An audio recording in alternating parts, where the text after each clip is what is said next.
India get سے south کی طرف کے بڑھیں 4 کلومیٹر کے فاصلے پر بستی حضرت نظام الدین ہے، جہاں کا چپا چپا تاریخ کا گواہ ہے۔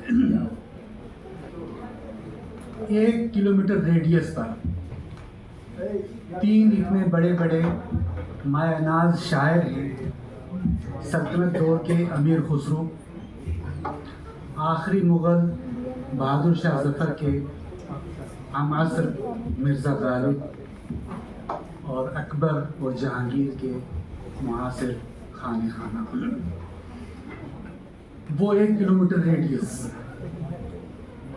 ایسا خطۂ زمین ہے جو رش کے فلک بھی ہے، جس پر آسمان کو حسد ہوتا ہے۔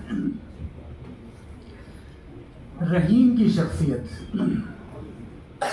اتنی ہشت پہل ہے، ملٹی ڈائمینشنل، ملٹی فیسیٹڈ ہے کہ اس کو دیکھتے ہوئے انسان کی آنکھیں چکا چوند ہو جاتی ہیں۔ اصغر گنگو نے کہا تھا کہ میں کامیاب دید بھی، محروم دید بھی، جلووں کے ازدحام نے حیران بنا دیا۔ یہی حال میں بہت سارے جتنے ودوان یہاں موجود ہیں ان کو سنا تو ایسا لگا کہ رحیم، کوئی شخص یہ دعویٰ نہیں کر سکتا کہ اس نے پورے رحیم کو پا لیا۔ وہ رحیم کے کسی پہلو یا اس کے چند پہلوؤں تک پہنچ سکا ہے۔ خانِ خانہ یہ لقب میں نے پڑھا، مغل سلطنت میں سب سے بڑا لقب ہوا کرتا تھا، اور یہ 11 لوگوں کو دیا گیا، لیکن تاریخ نے صرف رحیم کے لیے اس لقب کو اپنے آپ میں درج کیا، اور کسی اور کو یہ لقب اس کے نام کا حصہ نہیں بنا۔ اس کی افسانوی شخصیت کے بارے میں بہت باتیں ہوئی کہ ایک طرف وہ سپہ سالار ہے، دانشور ہے، شاعر ہے، اور اتنی زبانیں جانتا ہے، عربی اتنی زبردست وہ عربی جانتا تھا کہ ایک بار کسی عرب ملک سے ایک خط اکبر کے ہاں آیا، اور لکھ جائے انہوں نے جان بوجھ کے اتنی دقیق، ایک تو اس کا جو رائٹنگ کا جو انداز تھا اور جو زبان تھی وہ ایسی تھی کہ فیضی جیسے لوگ اس کو نہیں سمجھ سکے۔ اور یہ فیضی وہی ہے جس کو وائس چانسلر صاحب بتا رہے تھے کہ اس نے قرآن کی ایک کمنٹری لکھی ہے، ثبات الالہام، عربی میں ہے، اور جو عربی کے جو الفابیٹس ہیں 28 الفابیٹ ہیں، 28 میں سے اس نے صرف 12 ہی الفابیٹ کی ووکیبلری کو یوز کیا۔ یعنی اس کی امیجن کریے کہ اس کی جو شبداولی ہے اس کے کمانڈ پر کتنی زیادہ ہے کہ صرف 12 جو یہ الفابیٹس ہیں اس کے اندر جتنی جو ووکیبلری آ سکتی ہے، اس ووکیبلری سے اس نے پورے قرآن کو کی جو ہے کمنٹری لکھ دی۔ یعنی اتنا وہ شخص جو ہے اتنا قابل تھا، وہ نہیں سمجھ سکا، اور خانِ خانہ نے اس کو پڑھا اور اس نے بتایا کہ یہ خط اس میں یہ مضمون ہے، تو اس کا یہ حال عربی زبان پر اس کا یہ عبور حاصل تھا۔ ترکی اور فارسی تو اس کے گھر کی زبان تھی، اور سنسکرت اور ہندی کے بارے میں آپ کو میں کیا بتاؤں گا۔ اس نے وہ پرچگیز، میں اس دوران میں کافی اس کے بارے میں نے پڑھا، پرچگیز میں اس کو بڑی دسترس حاصل تھی کہ اس کے زمانے میں گوا میں پرتگالیوں کا قبضہ ہو چکا تھا، اس لیے ان کے ساتھ واسطہ پڑتا تھا حکومت کا۔ غرض اس کی اتنی جو شخصیت کا جو یہ پہلو ہیں، وہ کہہ سکتا تھا، ایک عربی کا ایک بڑا شاعر ہے، وہ کہتا ہے الخیل واللیل والبیضاء تعرفنی والرمح والقرطاس والقلم۔ متنبی بڑا شاعر ہے، اس نے کہا کہ میں رزم میدان جنگ کا بھی آدمی ہوں، شہ سوار بھی ہوں، اور میں خطوں سے بھی نبرد آزمائی کر لیتا ہوں، اور میں کاغذ اور قلم کا استعمال بھی جانتا ہوں۔ مجھے لگتا ہے کہ اس سے زیادہ حق ہے خانِ خانہ کو کہ وہ اس بات کے اوپر فخر کرے، لیکن اس نے ایسا کبھی فخر نہیں کیا۔ علم نجوم پر اس کی 2 کتابیں ہیں، موسیقی، مصوری اور ادبی تنقید، سب موضوعات پر۔ لیکن جو سب سے بڑی جو چیز مجھے اس کے ہاں بہت زیادہ فیسینیٹ کرتی ہے کہ اس نے جو ہندی میں شاعری جو کی ہے، اس میں جتنا میں اس کو سمجھ سکا، اور مجھے یادو جی کا ایک ہمارے یہاں ہم نے لیکچر کروایا تھا، اور شاید اگر آپ دھیان سے جائیں گے ماضی میں، شاید اس لیکچر کے میں ہی یہ جو ہے یہ آپ کا سیمینار جو ہے وہ مضمر تھا، اس کو ہونا تھا. تو مجھے یہ حیرت ہوئی کہ یہ شخص جو عربی، فارسی، ترکی ان زبانوں میں اس کو اتنا مہارت حاصل ہے، وہ ہندی اور سنسکرت میں اتنا کیسے ڈوب گیا کہ اس نے یہاں کی جو کلچرل جو ایتھوس ہیں، جو یہاں جو ڈکشن ہے ہندی کا، جو لیجنڈز ہیں، جو اس کا جو فریزولوجی ہے، اس کو اس قدر الگ سے اس نے کیا کہ اس کی جو فارسی کا کوئی پرتو اس کی ہندی پر نہیں نظر آتا، اس کی عربی کہیں اس میں نہیں جھلکتی. دیکھیں غالب اور خسرو بھی جو ہے ملٹی لنگول ہیں، اقبال بھی ملٹی لنگول ہے، اس نے فارسی میں بھی شاعری کی، عربی میں بھی کی، اس طرح غالب نے بھی کی ہے فارسی اور اردو دونوں زبانوں میں. لیکن فارسی اور اردو کی جو شاعری ہے وہ ایک دوسرے سے بہت ملتی جلتی ہے. ان کا ڈکشن اور ان کی جو استعارات اور اس کا جو ہے وہ جو اس کی امیجری ہے، جو اس کی سملیز ہیں وہ سارا کا سارا ایک دوسرے سے بہت قریب ہے. لیکن یہاں بالکل دو الگ طرح کی ٹریڈیشنز ہیں. تو اس کا مجھے یہ بہت بڑا کمال نظر آتا ہے کہ اس نے ہندوستان کے لوگوں کو جس شاعری سے مخاطب کیا وہ اسی مٹی کی سوندھی خوشبو کے اندر بسی ہوئی ہے. اس میں کوئی باہر کا کوئی اثر ایسا نہیں ہے جس سے یہ لگے کہ یہ کوئی بات الگ باہر سے کوئی بات کہہ رہا ہے، بلکہ وہ آپ کے کانوں میں، آپ کی زبان میں سرگوشی کر رہا ہے. اس کے علاوہ ایک خاص بات اس کی وہ کتنا سخی تھا. ہاں، معاصر رحیمی کا تذکرہ ہوا. یہ کتاب فارسی زبان میں 3 جلدوں میں 4000 صفحے پر ہے، اور یہ ایشیاٹک سوسائٹی میں اس کا جو مینوسکرپٹ موجود ہے.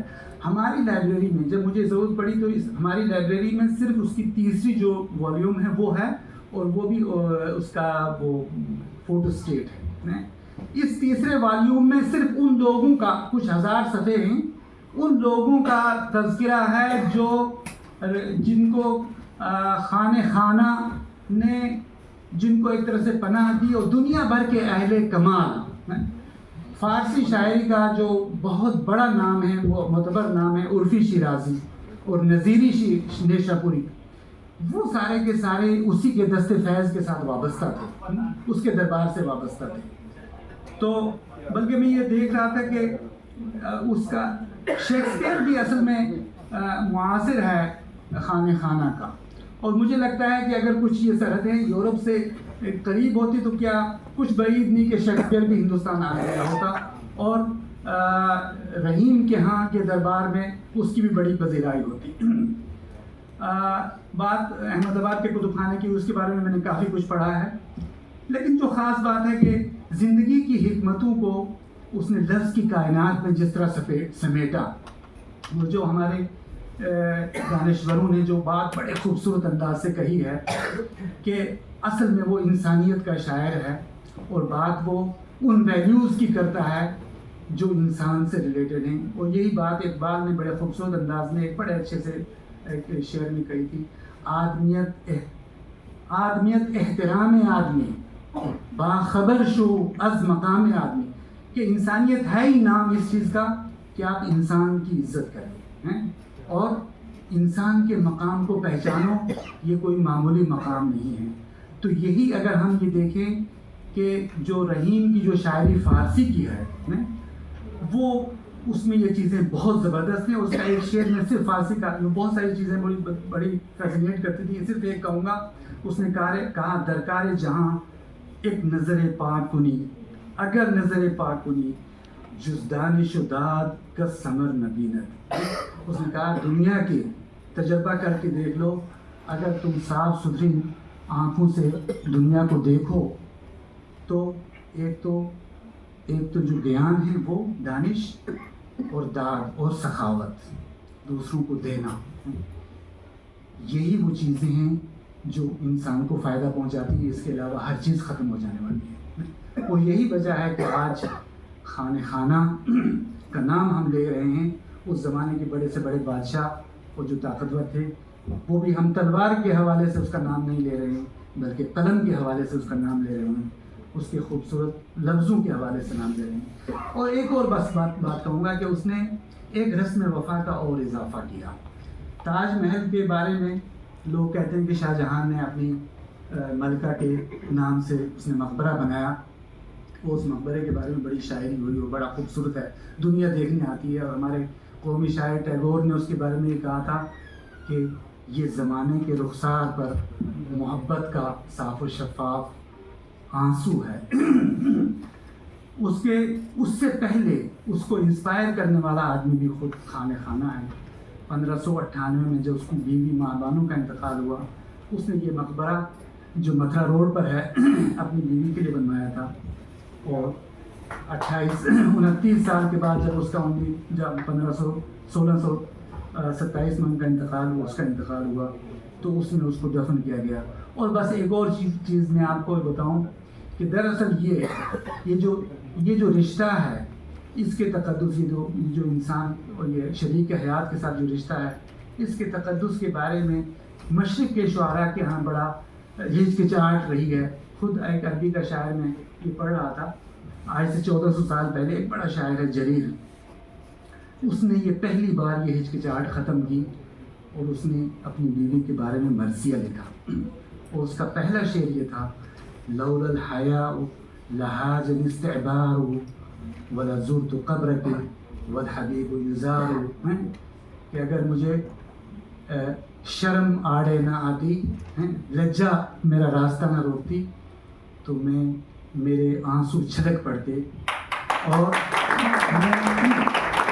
میں تمہاری قبر پر بار بار آتا, کیونکہ دوست کو بار بار اس سے ملنے کے لیے جانا چاہیے. بڑی خوبصورت اور بہت مؤثر نظم ہے. تو یہ تعلق تو بہت ساری جو نئی چیزیں, بہت ساری جو الگ چیزیں جو خانہ کے یہاں ملتی ہیں, وہ اس رشتے کے تقدس کے سلسلے میں بھی اس کی وہ یادگار ہے جو آج بھی متھرا روڈ کو اس کو چھو کر گزرتی ہے. اور میں سوچ رہا تھا کہ وہ کرشن بھکت بھی کہے جاتے ہیں اور اس کے ثبوت ان کے کلام میں موجود ہیں.